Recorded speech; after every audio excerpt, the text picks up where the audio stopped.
ಹಾಕಬೇಕಾಗಿದೆ. ಹಾಸನದಲ್ಲೇ ಹೃದಯಾಘಾತ ಹೆಚ್ಚುವುದಕ್ಕೆ ಕಾರಣ ಏನು? ಕಾರಣ ಪತ್ತೆಗೆ ತಂಡ ರಚನೆ ಮಾಡಿದ ಹಾಸನ ಆರೋಗ್ಯ ಇಲಾಖೆ. ಡಾಕ್ಟರ್ ಚೇತನ್ ನೇತೃತ್ವದಲ್ಲಿ ವಿಶೇಷ ತಂಡ ರಚನೆಯಾಗಿದೆ.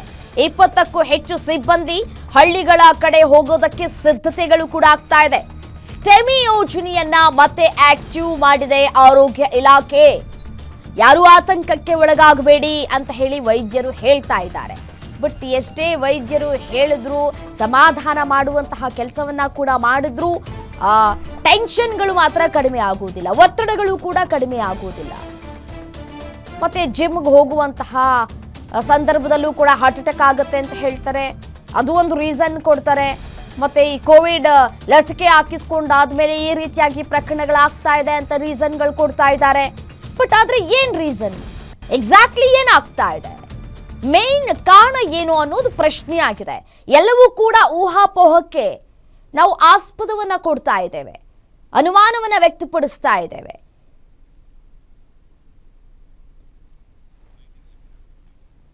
ಸೊ ಹಾಗಾಗಿ ಇದೀಗ ಹಾಸನ ಜಿಲ್ಲೆಯಲ್ಲೂ ಕೂಡ ಅತಿ ಹೆಚ್ಚು ಪ್ರಕರಣ ದಾಖಲಾಗ್ತಾ ಇರುವಂತಹ ಹಿನ್ನೆಲೆಯಲ್ಲಿ ಈ ಹಿಂದೆ ಸ್ಟೆಮಿ ಯೋಜನೆ ಇತ್ತಲ್ಲ, ಅದನ್ನ ಮತ್ತೆ ಆಕ್ಟಿವ್ ಮಾಡಲಾಗ್ತಾ ಇದೆ. ಇದು ಸ್ಟೆಮಿ ಯೋಜನೆ ಯಾವ ರೀತಿಯಾಗಿ ಕರ್ತವ್ಯವನ್ನ ನಿರ್ವಹಿಸುತ್ತೆ ಅಂತಂದ್ರೆ ಹೇಳಿದ್ರೆ, ಎಲ್ಲೆಲ್ಲಿ ಈ ರೀತಿಯಾಗಿ ಪ್ರಕರಣಗಳು ದಾಖಲಾಗ್ತಾ ಇದೆಯೋ ಅಲ್ಲಿ ಆರೋಗ್ಯ ತಪಾಸಣೆಯನ್ನ ಮಾಡ್ತಾರೆ.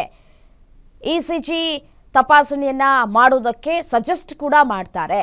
ಅವರು ಹೋಗಿ ಆಸ್ಪತ್ರೆಗೆ ಹೋಗಿ ಪರೀಕ್ಷೆಯನ್ನ ಮಾಡಿಸ್ಕೊಳ್ಬೇಕಾಗತ್ತೆ. ಏನ್ ಕಾರಣ ಅನ್ನುವಂತಹ ವಿಚಾರಕ್ಕೆ ಸಂಬಂಧಪಟ್ಟಂತೆ ಇದೀಗ ಹಾಸನ ಆರೋಗ್ಯ ಇಲಾಖೆ ಕೂಡ ತಂಡ ರಚನೆ ಮಾಡಿದೆ. ಡಾಕ್ಟರ್ ಚೇತನ್ ನೇತೃತ್ವದಲ್ಲಿ ವಿಶೇಷ ತಂಡ ಕೂಡ ರಚನೆಯಾಗಿದೆ. 20ಕ್ಕೂ ಹೆಚ್ಚು ಸಿಬ್ಬಂದಿಗಳು ಇದೀಗ ಹಳ್ಳಿ ಕಡೆ ಹೋಗೋದಕ್ಕೆ ಸಿದ್ಧತೆಯನ್ನ ಕೂಡ ಮಾಡಿಕೊಳ್ಳಲಾಗಿದೆ. ಸ್ಟೆಮಿ ಯೋಜನೆಯನ್ನ ಮತ್ತೆ ಆಕ್ಟಿವ್ ಮಾಡಿಕೊಂಡಿದೆ ಇದೀಗ ಆರೋಗ್ಯ ಇಲಾಖೆ.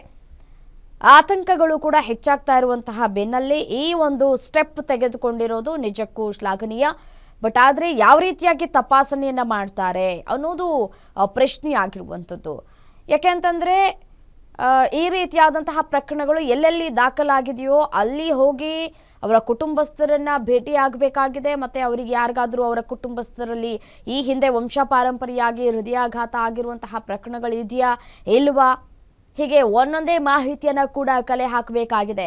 ಯಾವ ರೀತಿಯಾಗಿ ತಪಾಸಣೆ ಮಾಡ್ತಾರೆ ಅನ್ನೋದು ಪ್ರಶ್ನೆ ಆಗಿದೆ ಈಗ.